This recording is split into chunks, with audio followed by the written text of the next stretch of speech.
Notre invité était président du Sénat. Il est un opposant déclaré au président haïtien Jovenel Moïse. On a le plaisir d'accueillir Yuri Latortue. Monsieur Latortue, bonjour. Bonjour.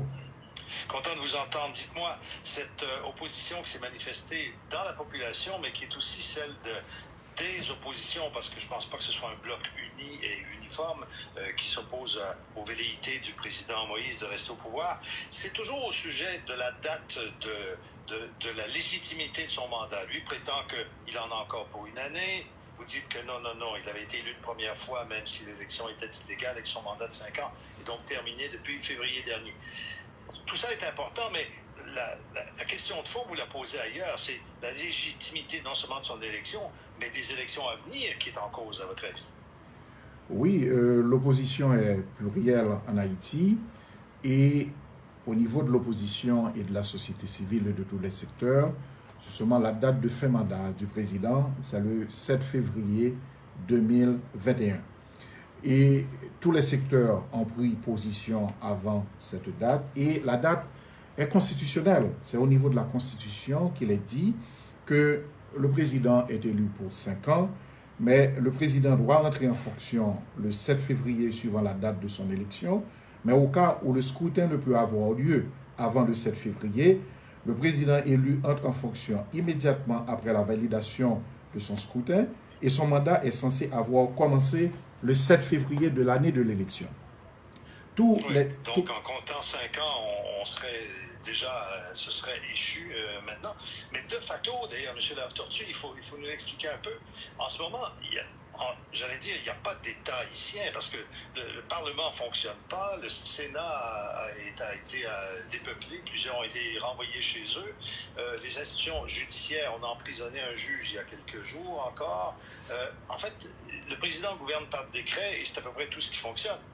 Oui, le président, depuis bien avant le 7 février, depuis l'année dernière, au deuxième lundi du mois de janvier, le président a renvoyé le Sénat, alors qu'il y a un tiers du Sénat qui avait encore un mandat de 2 ans. Le président a renvoyé 2 tiers.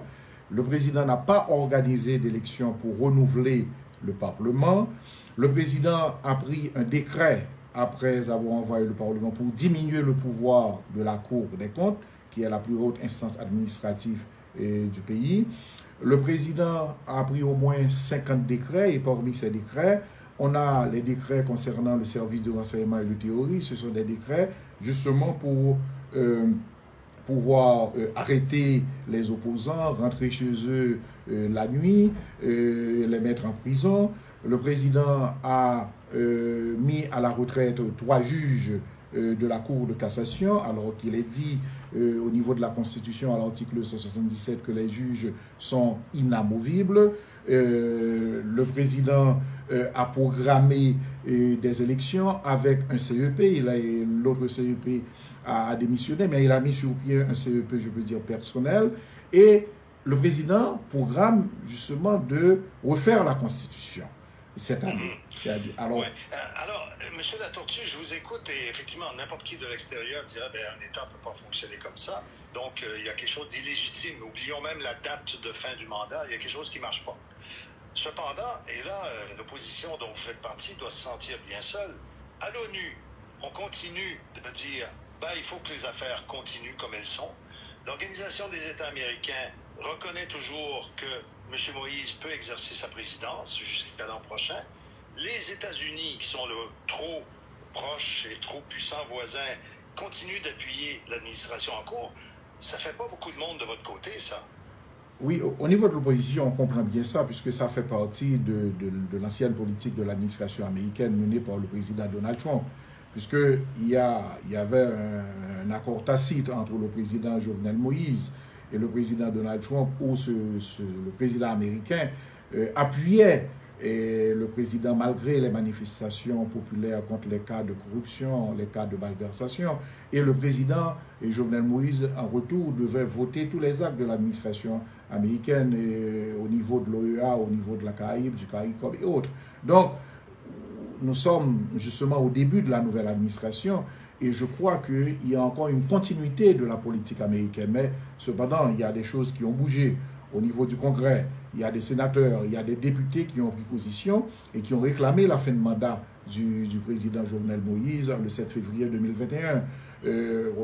Actuellement, l'administration américaine, à travers l'ambassade américaine à Port-au-Prince, est en train de protester contre la révocation arbitraire des juges, contre la mise sous tutelle du pouvoir judiciaire. Donc, il y a des signes vraiment qui annoncent un nouvel élan de l'administration. Et nous pensons qu'en Haïti, la mobilisation va continuer pour dénoncer l'inacceptable, pour dénoncer cette dictature.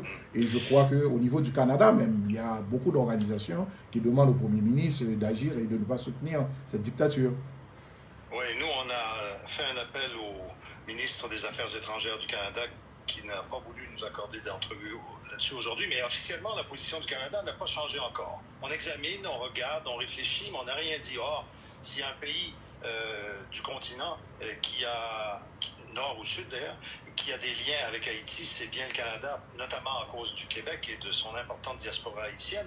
Or, pour l'instant, il n'y a pas d'appui officiel à votre point de vue. Ah oui, pour l'instant, il n'y a pas d'appui officiel. Et écoutez, le Canada a toujours aidé Haïti, et une aide vraiment sociale, je peux dire humaniste, éthique, puisque dans mon département, nous bénéficions d'un grand hôpital financé par le Canada. Mais ce qui arrive, c'est que depuis 4 années, on ne comprend pas tellement la politique canadienne en Haïti, puisque devant les massacres perpétrés par ce pouvoir, les massacres de la Saline, les massacres de Bel-Air, qui sont documentés par les Nations Unies, la répression sanglante, la mise sous tutelle de ce pouvoir judiciaire qui a été financé par le Canada, puisque sénateur en 2008, le Canada avait financé tout un programme pour remettre sur pied le pouvoir judiciaire. Et à ce moment, on avait mis sur pied les lois sur le statut des magistrats. Et tout ça maintenant, eh bien, ça va presque en lambeaux, puisque le pouvoir judiciaire est mis sous tutelle et le Canada ne réagit pas. Donc, vraiment, on se demande et on est avec les organisations qui réclament du Premier ministre Trudeau de condamner cette dictature. Monsieur Latortue, il y a une chose qui m'a frappé en lisant ce qui se passe en ce moment, c'est le fait que, et ça c'est capital pour la suite des choses, la composition de la liste électorale pour l'élection, quand elle aura lieu, est-ce l'an prochain comme le souhaite ou comme le prétend le président Jovenel Moïse, ou est-ce plus tard, cette liste électorale, elle est pas seulement imparfaite, dites-vous, mais complètement scandaleuse. On aurait fait disparaître des millions d'électeurs de la liste électorale, y compris quand on la compare à celle d'il y a quelques années. Expliquez-moi ce qui s'est passé. C'est ça. Ce qui est arrivé, c'est qu'on avait des données électorales, puisqu'on a eu des élections en 2015, mais le président Jovenel Moïse est venu avec un autre système, a fait un autre contrat pour refaire les données électorales, et il semble qu'on a éliminé toutes les anciennes données, et on a eu un contrat avec une autre compagnie allemande pour refaire les données. Et actuellement, eh bien, selon les dernières informations, on n'est qu'à 2,6 millions d'électeurs enregistrés et 1,8 million d'électeurs qui ont reçu leur carte. Alors qu'on a en Haïti une population électorale d'environ 7,5 millions d'électeurs. En 2006, on avait 4 millions d'électeurs enregistrés. En 2015, environ 6,5 millions d'électeurs. C'est-à-dire que maintenant, on a moins d'électeurs qu'en 2006 et en 2015. Donc, comment avoir des élections cette année avec simplement 2,6 millions d'électeurs, alors qu'on a 7,5 millions d'électeurs qui doivent participer aux élections?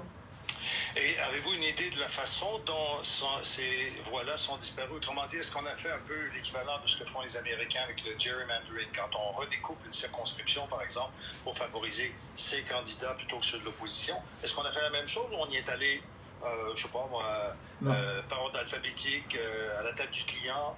Non, la première chose, c'est que le président Moïse a éliminé les anciennes données électorales pour venir avec de nouvelles.